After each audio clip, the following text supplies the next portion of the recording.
We Are Displaced by Malala Yousafzai, Chapter 5, Returning Home. When we received the news that we could finally go home, I felt almost numb. Sometimes you want something so badly that when it arrives you wonder, is this real? As I climbed to the back seat of a family friend's red pickup truck next to my father, I thought, yes, this is real.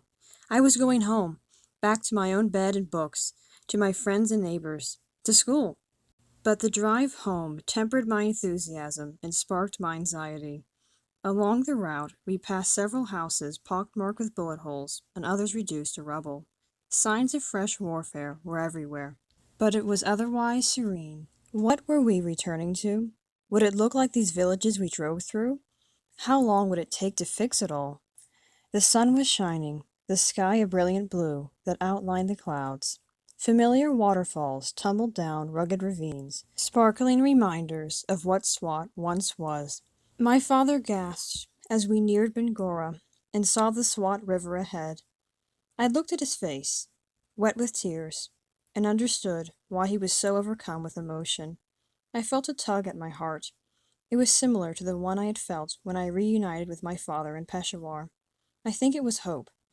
I know now that the hope I felt at seeing my city again is something I was lucky to experience. So many people don't have even that.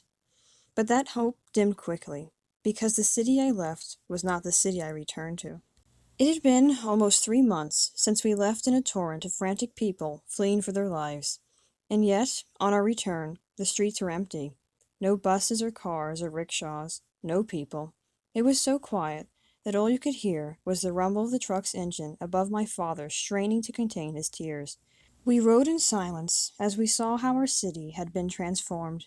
Nearly every building had been sprayed with bullets or reduced to rubble, entire buildings destroyed, burned-out cars abandoned in the middle of the street.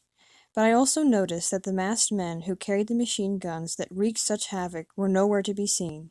It broke my heart to see so much of my beloved Swat Valley so badly damaged, and my anger returned at having to flee in the first place, at the violence that had caused this. When we arrived at our home, I was nervous. What if it had been bombed? We had also heard rumors of looting. What would we find? My father opened the front gate to our courtyard, where the grass now reached my knees. The house was so still, and a bit dusty, but otherwise exactly as we had left it. Everything in its place. My brothers ran out to the backyard to check on the chickens and came back crying. They had starved to death. When I saw their tiny corpses, their bony feathers and wings entangled as if they had cuddled while taking their last breaths, I swallowed a salty sadness. I did not expect the chicks to survive, but still their downy skeletons felt symbolic of something much bigger. I ran to the guest room closet. My bag of books was exactly where I had left it. Overcome with emotion, I retreated to my bedroom to collect myself. We were home. My books were fine. The Taliban were gone. This was all good news, I thought. So why did I feel so overwhelmingly sad? Later that day, I went with my father to check on the school. Roads usually congested with traffic were empty. Our city, once filled with noise, was as quiet as a graveyard. While our home was virtually untouched, it was clear that the army had used the school as a base of operations. Desks were turned on their sides, and chunks of wall were blasted open, just big enough to fit the barrel of a machine gun. Paper was scattered everywhere, and a few cigarette butts had been stamped out on the floor. As we walked from room to room, my father kept shaking his head in disbelief. In the days that followed, my dad contacted his staff. Everyone wanted to get back to work. People needed some semblance of normalcy, and there was so much to do to get there. We were back, but we had new challenges. We had returned to a war zone, and we were ready to start rebuilding our lives and our city. Being back in Bangora felt as if we had achieved victory. We were happy that there was finally peace, but we couldn't shake the lingering feeling that no one was safe anywhere. Before we were displaced, the Taliban fighters were out in the open, roaming the streets. Now they were in hiding and using targeted killings of people who spoke against them as their preferred form of terror. We couldn't see them anymore, but they were still fighting. Their men could be anywhere. At the market, outside a school, on a bus, but not in their familiar outfits. Their network had been broken, but they still existed in small pockets. The Taliban had not been destroyed. they'd only been scattered. Life returned to normal, the streets filled with taxis and rickshaws. Shops opened, as did schools and other places of business. We were readying our school to open and catching up with friends and neighbors. The tension we felt at knowing that the army had rid SWAT of the Taliban, but had not defeated them, became part of our everyday existence. Sometimes just a low hum of anxiety that was easy to ignore. Other times, after news of an attack, a loud fear that was hard to drown out. I went back to speaking up for girls' education.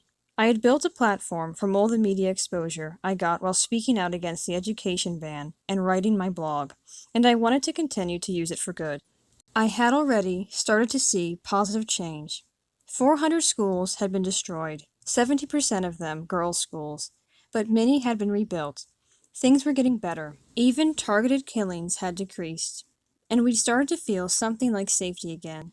There was so much improvement that in time, even the low hum of anxiety faded, and we barely thought about the Taliban. But life didn't go as planned. I had thought I would finish my education and maybe become a politician to help girls in Pakistan. Then, on October 9, 2012, I was shot. I had been targeted by the Taliban for speaking out for girls' education and peace. The story of what happened that day has been told and retold. I won't do that again here. All you need to know is that when you go through that kind of experience, there are often two extremes. Either you lose hope completely and you shatter and break into pieces, or you become so resilient that no one can break you anymore. My life had once again changed because of a circumstance beyond my control. This time, the violence was directed only at me, but it affected so many people in my life. I was moved within Pakistan for treatment, from Mingora to Peshawar to Rawalpindi, and then a week later, while still in an induced coma, I was flown to Birmingham, England. I don't remember the attack, which is lucky, or anything about the week that followed. All I remember is being in the school bus, talking with my friends about our exams, and then opening my eyes in a hospital. I was bruised, I had pounding headaches, and I had lost hearing in one ear and movement on the left side of my face. I was confined to a hospital bed. I was alone in a foreign city with doctors who seemed to know me, but whom I did not know. I had once again become displaced, this time with machines helping to keep me alive. And yet, I did not break. End of Chapter 5.